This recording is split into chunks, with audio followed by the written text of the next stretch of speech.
Hi folks, smoking my meerschaum, and in it I've got St Patrick's Day blend from Peterson's.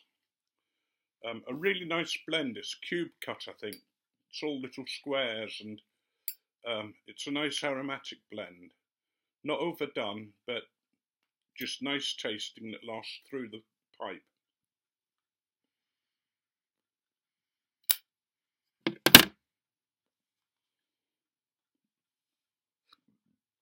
Pardon me. It always surprises me that people think of me as a geriatric. You know, I'm referred to as one of the geriatrics of the community. I'm sure there are older people than me. Certainly there are a lot of you that look older. But it does, because although I'm 68, I still don't feel it. You know, you sort of think, no. I mean, when I was a teenager, 40 seemed a long way away. And I was convinced that I would die before 40. You know, keep the candle burning at both ends. I mean, when I started courting Carolyn, I worked in a paper mill. And we worked a 3-shift system.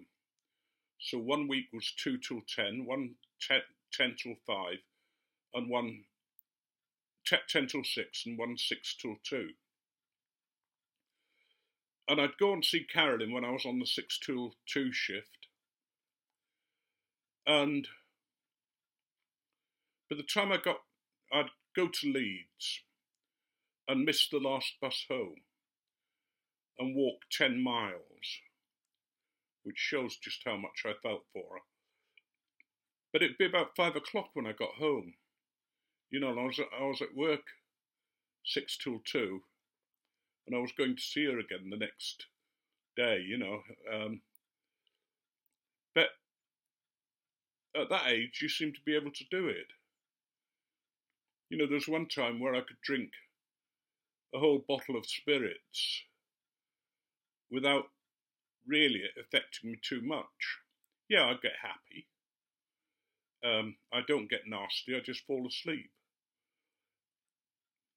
I once had to go back to a pub to apologise for doing that. And the barman sort of said, forget it, lad. Typical Yorkshire pub. He said, you're one of the better customers. You just sort of doze fitfully in the corner and don't start fights. And then you get married and you think, I'm an adult now. You know, I'm 21. We had 3 children in 3 years. One of them had died, so we lived through that.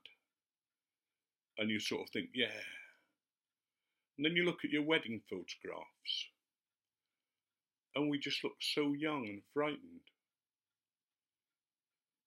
And you think, oh, poor lads, poor couple. And when Michaela died, we got hospital staff opening the door just to look in. And you'd hear them outside saying, oh, poor young love, you know, they're so young. And then you get your work, you know, you get involved in your lifelong work. And time just passes so quickly. Incredibly quickly. You know, you've got time to make many mistakes. But you're too busy working, keeping the family going, keeping things together. And I suffered a massive nervous breakdown and ended up in a mental hospital for a while. And the strain on the marriage with that. But then, suddenly, you're retired. And I've always said to people, look, start thinking about retirement early. Start thinking about what you're going to do when you retire. And think of a new thing to do, or 2 or 3 new things. Because these days, retirement can last a long time. I retired in my 50s due to ill health. And, you know, I've got to 68. And I could go on for a lot longer, I hope. But when you retire, you're both together. You know, the wife who's used to you going out to work so she can do all the things she wants to do or go out to work herself. It's amazing how often, as a vicar, I used to deal with people who suddenly found that they didn't really think a lot of each other when they retired. You know, it was a case of, he's always under my feet, or she's always nagging me to get out and do something. That's why I say have a hobby and something different. I mean, yeah, keep your old things going. You know, if you're into woodwork or something like that, there's no need to stop that. But try something fresh and new. I know a lady who went to university in her late 80s, and she got her bachelor's degree, and she got her honours degree when she was in her 90s, keeping her mind active, keeping going. And I think now, you know, as I said, being called a geriatric, and I think, no, I'm still young. I'm still that, inside there's still that little boy who can still get himself into all sorts of scrapes. I mean, Carolyn says the difference between me and her is that she dips her toes in the water. Me, it's leap off the cliff straight in, and then I find the water's too deep or too hot. And the number of times I've got in hot water and she's had to pull me out have been several. You know, and some of the frustrations you have. I used to be so angry when I was growing up, when I was working, especially in the job that I didn't like. I'm so angry with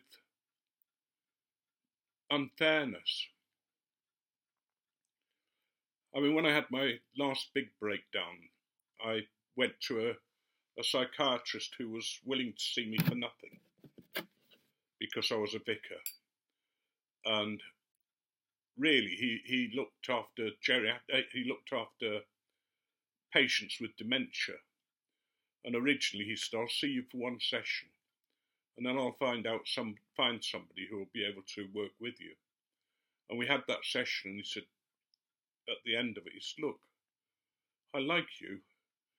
You know, I like you so much. Would you mind if I worked with you? And we became really good friends. But he said about unfairness, that sense of unfairness that I had. He said, you know, if there were people in this room who were being condemned for something, if there were gypsies, vagrants, or homosexuals, or whatever, he said, you'd be beside them. And he said, if I drew a line in the sand, he said, both your hairy feet would be over it before I'd finished. Now that's not I'm not saying that as a thing of pride, but that's just the way it was. And I would get very angry when I saw things done wrong. To give you an idea of how angry I could get, Carolyn always said to people, look, if you see his neck going red, be careful. And to show you how angry one of my friends could get, he was in deliverance ministry, he was a doctor, and he was used by the diocese to help the bishop decide on the fitness of a vicar. And he was once called in to help the bishop. And the bishop said, look at his record. And he was looking through the record. And he started tearing pages out and throwing them on the bishop's fire. And the bishop's, what are you doing? What are you doing? Only swin you've said here his wife's boring. You can't say that. That's nothing to do with his ministry. He said his wife could be a stripper or a prostitute. But that's no bar for the man. You know, and in fact, in the Bible, there are plenty of men who are married to prostitutes.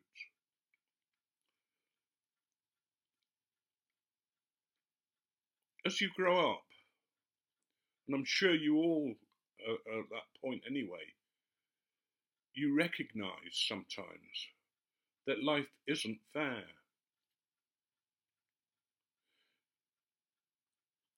And it's too easy for us to align ourselves with one group or another, either politically or a group of people that you know in your area, you know, people that you like. Somebody contacted me from the YTPC, saying something about somebody else. I'm not going to say what it was, and it wasn't somebody being nasty, it was somebody just giving me the heads up about something. But I just didn't take any notice, you know, because I thought I have to wait until that person shows their true colours, if what he says is true.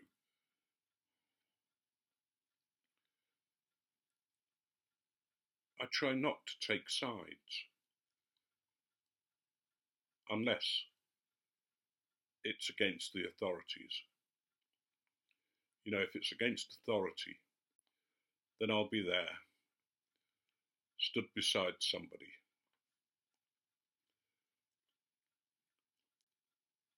There was a group of gypsies who are despised in this country a lot of the times, yet whose traditions are of the highest class. You know, if you go to a Romany's caravan and they invite you in, you'll notice that there's 5 washing up bowls. You'll be given the Gorgio's cup. That's the cup for the person who's dirty and unclean. Because we don't have the cleanliness laws, you know, rules. And for God's sake, don't wash up your own cup. Because you'll invariably use the wrong bowl. And then all the bowls have to be smashed. And your cup as well. But this particular group were being accused of dumping rubbish and that kind of thing, and leaving rubbish on the land that they owned. And they were being accused by people in a village. One particular man was very aggressive and very nasty. So we got one of the local councillors to sit with us in the car at the end of the drive. And what happened was this man who was being particularly nasty arrived with a van and a friend, opened the van and threw a settee and a fridge over the fence. And the councillor looked at me and said, I wouldn't have believed it from a decent person. And I said, well, who are the decent people? But anyway, I'm yabbering on about things that maybe aren't relevant, but they're part of life. You know, we have to face those decisions. We have to face those, who do we side with, if anybody. I'm 68, going on 69. And as I've said, I still feel immature. I still feel like a child inside. So, as you're growing up, just remember how short life is. It's too short to be worrying too much about work and what you're doing. I've never yet heard anybody on their deathbed saying, I wish I'd have spent more time at the office. I have heard several say, I wish I'd have spent more time with my children. I wish I'd have spent more time with my wife.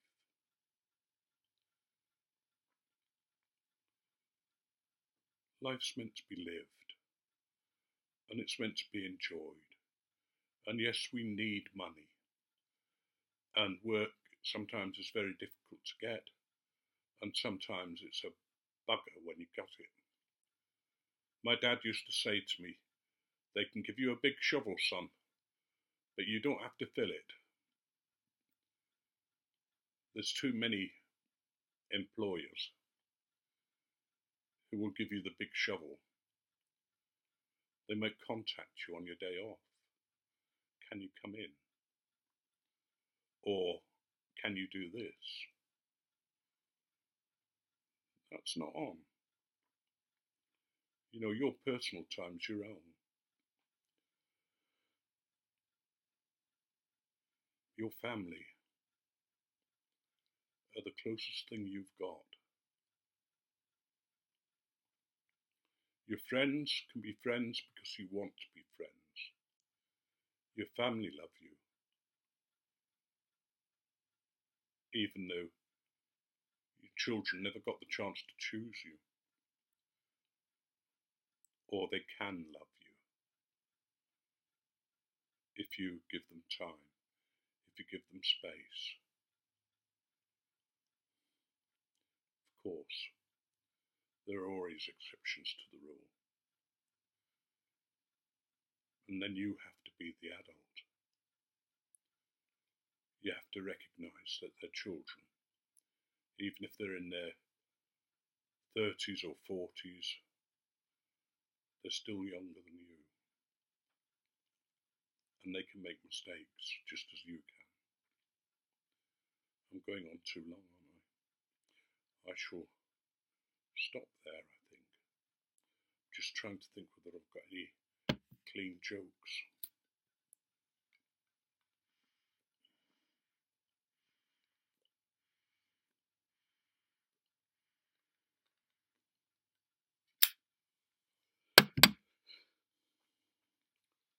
I might have told you this one, or you might know it. A man goes into the pub and he's got this little 12-inch man who he puts on the bar, and they ask for drinks. The man says, I'll have a pint of beer, and my friend will have a egg cup full of beer. And the barman sort of looks at the man and says, well, you know, who are you? And the man says, I'm Bert, I'm with him. And he says, wow, I've never seen anybody like you. He says, well, and the guy who's at the bar with him says, he can play the piano. And sure enough, the little man goes over, stands on the chair, and plays the piano beautifully. And the barman says, that's fantastic. He said, where did you find him? He said, well, there was this fairy godmother. And he said, for the life of me, I don't remember asking for a 12-inch pianist. May God bless you. May He be with you always. And may you grow in knowledge and love, family, friends, and those who are around you. Now may you be richly blessed. As are your years, so may your strength be. Each day you get older, may you get stronger in mind and body and soul. Have a great weekend. Do something different. Go bungee jumping or something like that. Something that you've never done before. I'm not. I could no more go bungee jumping than I could go crocodile wrestling. But God bless you.